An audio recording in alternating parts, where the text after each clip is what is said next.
Hi hello అందరూ నమస్తే. ఆంధ్రప్రదేశ్లో సంచలనం కలిగించినటువంటి టీడీపీ పార్టీ నాయకుల కల్తీ లిక్కర్ వ్యాపారం మొలకల చెరువు గ్రామంలో బయటపడినటువంటి సంగతి అందరికీ తెలిసే. సో ఆ కల్తీ రాకెట్ బయటపడిన తర్వాత రాష్ట్రంలో మరి ఏది ఒరిజినల్లో, ఏది డూప్లికేటో, ఏది తాగాలో, ఏది తాగకూడదో అనేటువంటి అయోమయ పరిస్థితుల్లో మద్యం ప్రియులు ఉన్నారు. కొంతమంది ప్రాణాలు కూడా పోయాయి. సో ఈ పరిస్థితుల్లో చంద్రబాబు నాయుడు గారు మరి ఏం జరిగింది, దీని వెనక ఎవరున్నారు ఏంటనే దానికి సంబంధించి సిట్ ఏర్పాటు చేశారు. ఎంత విచిత్రమో చూడండి. నిజంగా ఇక్కడ చంద్రబాబు నాయుడు గారికి రెండు చేతులు జోడించి నమస్కారం చెప్పొచ్చు, హ్యాట్స్ అప్ కూడా చెప్పొచ్చు. ఎందుకంటే ఇక్కడ వైఎస్ఆర్ కాంగ్రెస్ పార్టీ యొక్క ప్రమేయం ఉంది, మిథున్ రెడ్డి గారి యొక్క ప్రమేయం ఉంది. వాళ్ళు చెప్పడం వల్ల ఇదంతా చేశారు. ఆఫ్రికా నుండి ఆంధ్రప్రదేశ్కి మూలాలు ఉన్నాయి, దీన్ని ఎవరిని వదిలిపెట్టే ప్రసక్తే లేదు అని చెప్తా ఉన్నారు చంద్రబాబు నాయుడు గారు. సిట్ ఎవరి చేతిలో ఉంటుంది, ఎవరి జోబుల్లో ఉంటుంది? ఏం చెప్తారు సిట్టులో? మీకు అనుకూలంగా చెప్పుకుంటారు, లేదు వైసీపీ మీద నెట్టేసే ప్రయత్నము చేస్తారు. సో మీ మాటలను బట్టి చూస్తే అదే కదా అర్థమవుతుంది. వైఎస్ఆర్ కాంగ్రెస్ పార్టీ నిన్న రోజా గారు కానీ, అంతకుముందు మిథున్ రెడ్డి గారు కానీ ఏకంగా అమిత్ షా గారికి లేఖ రాశారు. మిథున్ రెడ్డి గారు సిబిఐ ఎంక్వైరీ వెయ్యాలి అని చెప్పి గట్టిగా డిమాండ్ చేస్తా ఉన్నాను, లేఖ రాశారు. మరి వాళ్ళతో మీరు ఏకీభవించకుండా సిట్ ఏర్పాటు చేస్తున్నారంటే కంటి తుడుపు చర్య. ఏదో వాళ్ళు డిమాండ్ చేస్తున్నారు కాబట్టి వాళ్ళ మీద మనం నెట్టేసాం కాబట్టి మనం ఏమి చేయకపోతే మనదే తప్పంటారని చెప్పి ప్రజల్లో ఇంకా పలచన అవుతామని చెప్పి ఈరోజు సిట్ ఏర్పాటు చేస్తూ ఏవేవో డైలాగులు మాట్లాడుతున్నారు. మీ డైలాగుల్లో మీరు రాబోయే రోజులు సిట్ ఏ రకంగా పనిచేస్తుంది, ఎవరెవరిని ఎరికిస్తామనేటువంటిది మీ మాటల్లోనే అర్థమవుతుంది. సీరియస్గా చెప్పాలంటే సిబిఐ ఎంక్వైరీ వేయాలి. ఎందుకంటే ఇప్పుడు వైసీపీ పార్టీ కొన్ని అంశాలను ప్రస్తావిస్తుంది. ఇక్కడ 48 కోట్ల క్వార్టర్ బాటిళ్ళు బయటకు వచ్చాయంట. 5,280 కోట్ల రూపాయల బిజినెస్ జరిగిందంట, కుంభకోణం జరిగిందంట.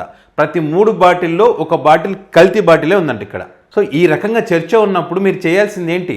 మీరు సిట్ ఏర్పాటు చేస్తే దాన్ని ఎవరు నమ్మరు, రాష్ట్ర ప్రజలు కూడా నమ్మరు. సిట్ కాదు కదా సార్, వైసీపీ డిమాండ్ చేసినట్టు సిబిఐ ఎంక్వైరీ వేయించండి అని చెప్పి. మరి వేయించవచ్చు కదా సిబిఐ ఎంక్వైరీ, ఎందుకని వేయించడం లేదు? ఆ వేయించకుండా ఏం మాట్లాడుతున్నా ఒకసారి చూడండి. వీళ్ళు ఆఫ్రికాలో కొన్ని నేర్చుకున్నారు, మూలాలు అక్కడి నుంచి స్టార్ట్ అవుతున్నాయి. ఆఫ్రికాలో నేర్చుకున్నది ఇక్కడ ఆంధ్రప్రదేశ్లో అమలు చేయాలని కూడా చూస్తున్నారు. ఆఫ్రికాలో నేర్చుకున్నారు, ఆంధ్రప్రదేశ్ అమలు చేయాలని చూస్తున్నారంటే ఆఫ్రికాలో నేర్చుకున్నటువంటి వ్యక్తి మీరు టికెట్ ఇచ్చారు కదా జయచంద్ర రెడ్డికి, అఫిడవిట్లోనే మద్య వ్యాపారం చేస్తున్న ఆఫ్రికాలో అని తెలుసు కదా, మరి ఎందుకు టికెట్ ఇచ్చినట్టు? అది ఇక్కడ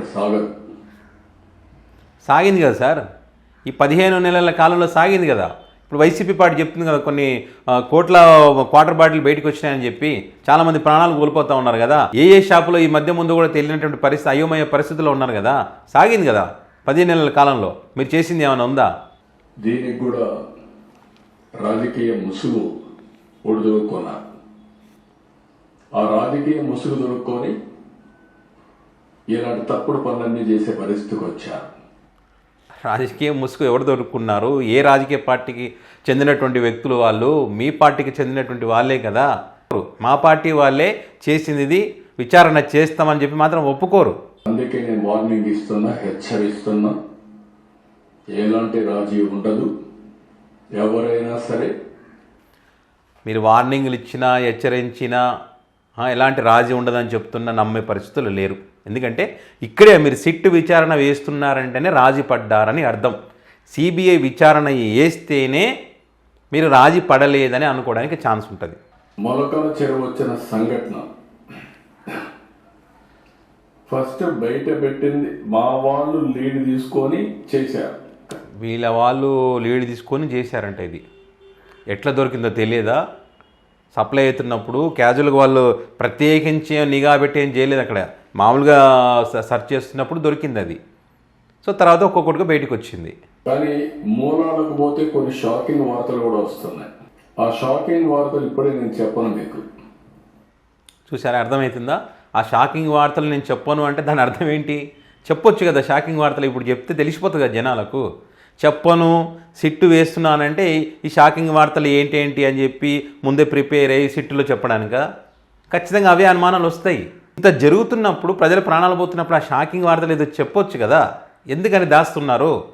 ఇవి చూసిన తర్వాత నాకు అనిపించింది, దీన్ని ఒక సిట్ వేసి టోటల్గా పరిశీలన చేయడానికి ముందుకు పోవాల్సిన అవసరం ఉంది. ఇది సిట్ వేసి ప్రక్షాళన చేయాల్సిన అవసరం ఉందని. ఇక్కడ సిట్ అంటారు, వైసీపీ వాళ్ళు సిబిఐ అంటారు, ప్రక్షాళన చేస్తూ అంటారు, ప్రక్షాళన ఏమి ఉండదు. సో ఈ క్రమంలో ఇక్కడ ప్రధాన సూత్రధారి నిందితుడు అని చెప్పబడుతున్నటువంటి అద్దెపల్లి జనార్దన్ రావు విదేశాల్లో ఉన్నటువంటి వ్యక్తి సడన్గా వచ్చి లొంగిపోయాడు. ఈ లొంగిపోయిన తర్వాత ఆ వ్యక్తి దగ్గర ఉన్నటువంటి ఫోన్ ఏమైందో తెలియదు, మిస్ అయింది ఫోన్. సో పోలీసు వాళ్ళు అడిగారంట ఫోన్ ఏమైంది అని అంటే, మరి ఆఫ్రికా నుంచి దుబాయ్ వస్తున్నప్పుడు ముంబై వచ్చినప్పుడు మరి ఫోన్ పోయిందని చెప్పాడంట.